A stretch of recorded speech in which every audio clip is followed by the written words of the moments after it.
Da-dum. Who else looks like they're still playing? Is the Motivation still playing? Let's see. Yep, looks like the Motivation is still TD, yeah, TD Shogun said he was done. Sorry, you probably already said that. The Motivation still playing. Yeah, Motivation. Let's go jump to that one.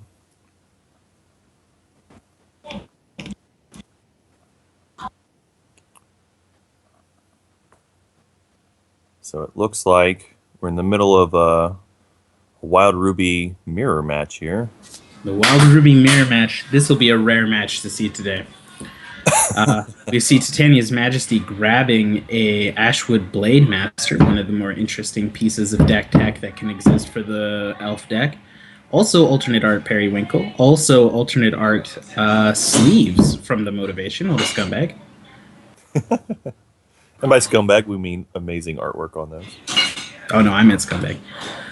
We will see. We will see on the other side of the board two incredibly powerful large troops.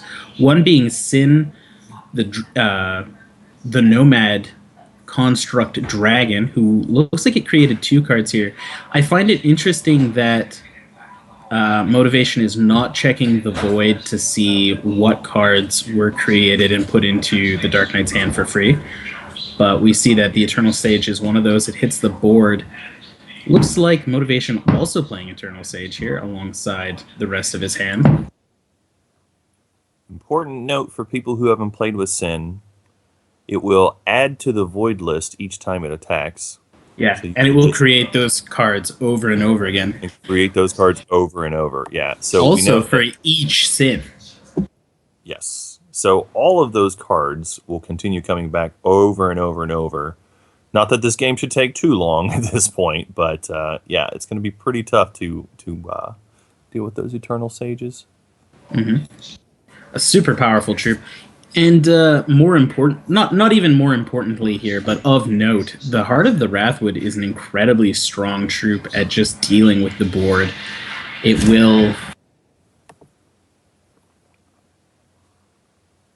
will burst itself into a bunch of little seed pods when it dies, and those can turn into some rather scary plants. Interestingly enough, the Eternal Sage, one of the ways to deal with that, if you have a Ruby Shard that you put in play after you have Eternal Sage down, it can actually board wipe those guys.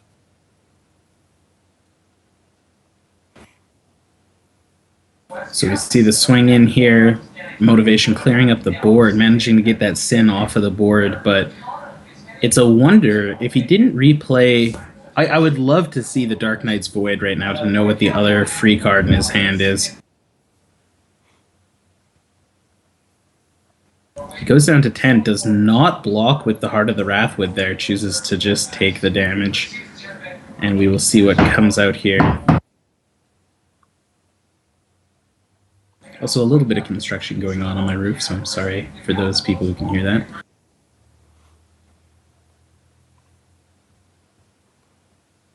So from the previous turn, we had the Periwinkle copying the Crocosar. From the look of Motivation's hand, Periwinkle is going to be pretty good here if Dark Knight doesn't have something else to follow up. Yeah, that Ageless Troubadour giving him a ton of resources on the start of his turn here.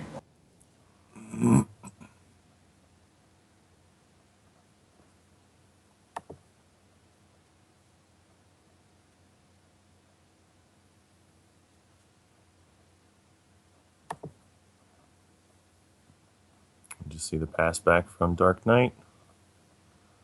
Motivation playing Pupil of Creation.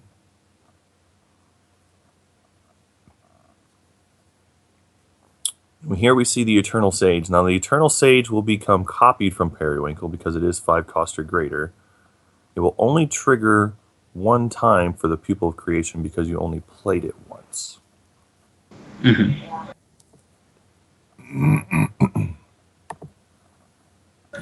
Copied cards in this instance are not counted as played, which is interesting and does have certain ramifications.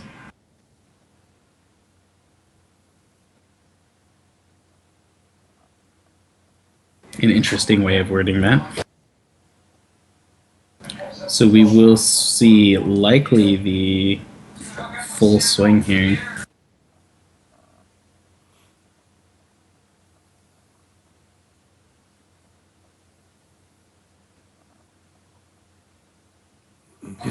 Now, this is the kind of situation where Heart of the Wrathwood can save the day because it will create a bunch of seed pods.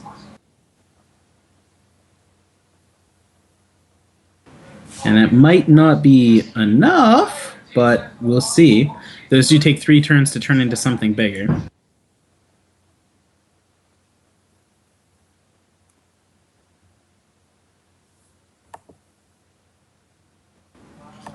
The Dark Knight still with 4 cards in hand here. Now, granted, a single ruby resource with the Eternal Sages will be enough to clear up that board. Right. Although here we see the Wild Shard, both the Eternal Sages triggering to give 2 different attack buffs, attack defense buffs on this one. See one going to Periwinkle, the other going to the Blade Master.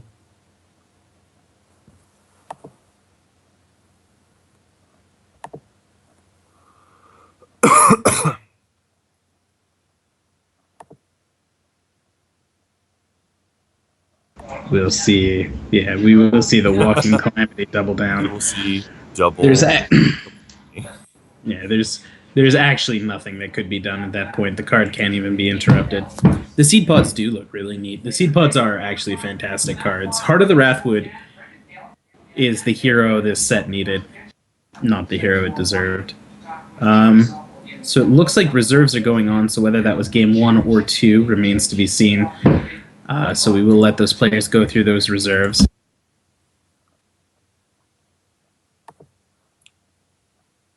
Yeah, Eternal Sage, pretty interesting there, though. If people are playing a lot of Heart of the Wrathwood today, that is one of them. Being as it is a set 3 only tournament, a lot of the typical Majesty deck had to be diluted to fill a void. Like, a lot of people are running Ageless Troubadour in a situation where they normally wouldn't. I believe they wouldn't. Just because if you read Wordle's list up on FiveShards.com when it's available, the situation does... He does state that, having a 3-drop to accelerate you to a possible turn 3 play when the 3 play is what you want is a huge deal. Just as I'm being told by Technofi, who has free reign to talk himself at any given point, that if you had a 5th book in your deck list, please message FiveShards in-game immediately when your round is over so you can replace it.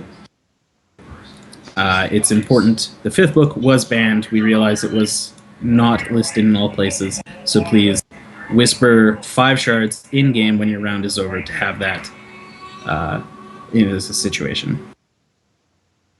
/W space name is how you use the whisper. But yeah, Sin the Eternal Dragon certainly seeing a lot of play as far as I can imagine. All the lists that I was coming up with in my own head included it because it's just such a fantastic card in this situation. Yeah, Sin's pretty sweet because it's a big body, it's flying, which there aren't a ton of flyers in this matchup, and it also gives you card advantage. Like, if you do manage to get it out there, it's oftentimes the biggest thing that's going to be in the skies, and you can just keep attacking with it. Now, the motivation is on a 5-minute delay, so I don't feel too bad saying this. I will point out that His Majesty does still have its socketed gem here. So, that's good. That is a good thing. Definitely want that. So, with the deck list including slightly more elves, Feralroot Acorn has become a more viable option in deck lists as well. Yeah, with Feralroot Acorn, you definitely have to play a critical mass of elves in order to reliably have one and turn it into the shards that you need. But it's also very important because you need to get both Ruby and Wild in this deck.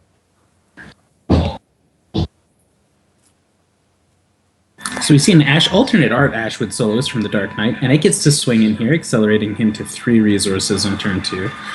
He will be able to lay out anything he wants here. Ageless Troubadour is a really good example of the kind of troop that he can play here, even if his hand doesn't necessarily have the Titania's Majesty that everyone wants to be throwing down on the ideal turn here. He is going to have a possible 6 resources available next turn, I believe. And we see Highland's Black Belt coming down on the motivation side of the board, who immediately uses its ability, looking through the list and grabs Breath of the Dragon. Now, that's always a tough decision for me if I use Highland's Black Belt's ability right away, or if I wait until I know which one I want. Because should it get removed, you can always use the ability on a second Highland's Black Belt. So it's an interesting situation. This is a Wild Ruby Elf Mirror match, as far as we can tell. I imagine in this matchup here, Motivation already knows exactly which mode it is that he wants to get here. We see both of the elves swinging in, bringing him to 6 resources. So with his charge power, he can now go to 7. I wasn't sure if he would swing in with the Soloist against the Black Belt, but now we know he has 7 resources available, and we know he has Sin somewhere in his deck list. Interesting that he chooses to swing in with the Troubadour here because, well, the Highlands Black Belt does not block. Motivation goes to 16.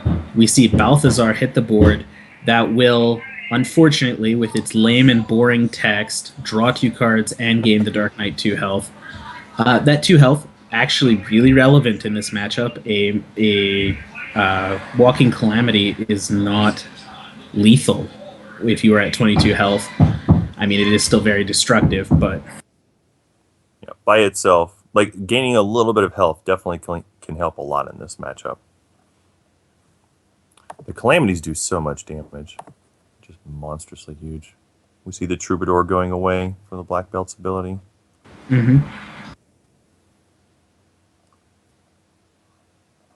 Motivation with multiple Ruby, but probably a bit short on Wild there.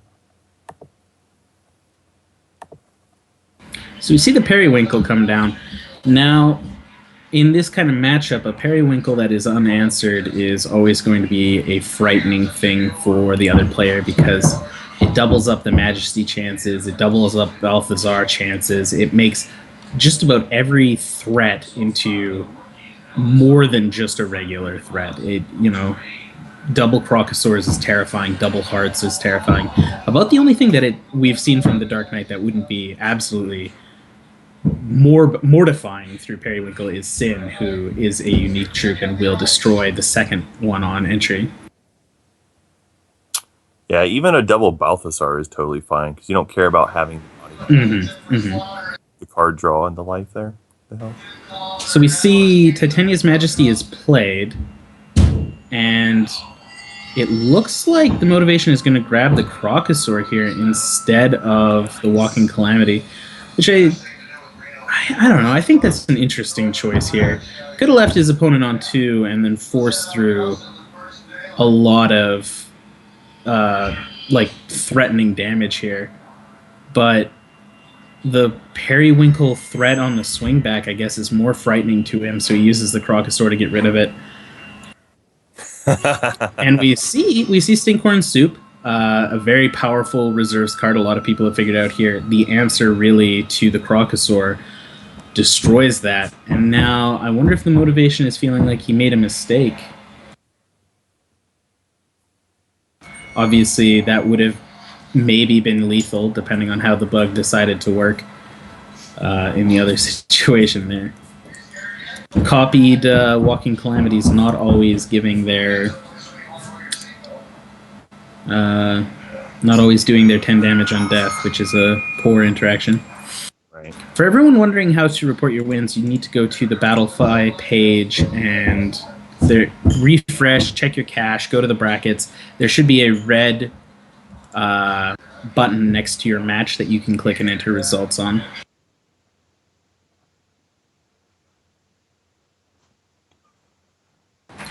Yeah, no, I realized that Periwinkle was a huge problem in the swing deck. We discussed it. We went over it. So we see the Eternal Sage getting in some damage here. Now the Dark Knight at 5 resources. The Ruby Wild player with a lot of cards in hand is always an interesting situation because you have to wonder how many of those are Walking Calamity here.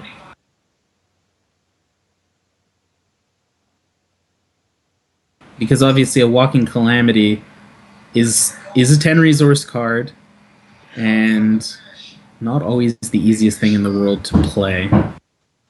The downside of playing Walking Calamity in your deck is sometimes you actually have to be able to play it from your hand.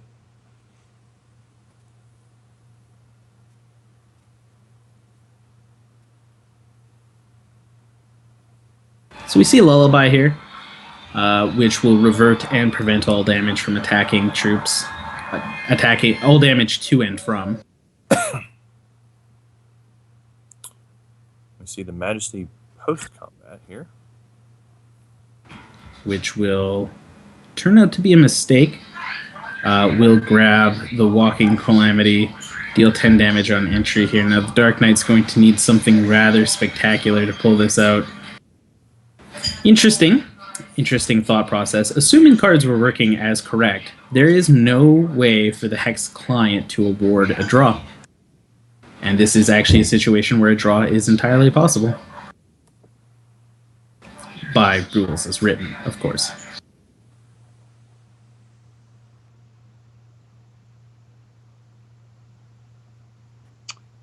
And that will not be enough. The Crocosaur is going to hit the board and is going to choose not to use its ability.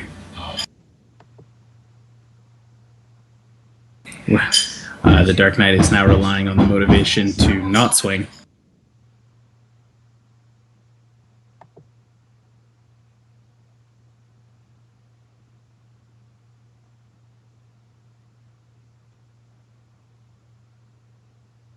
Yep. And with 7 defense, that is not going to be enough to stop when you're on 2. Yeah.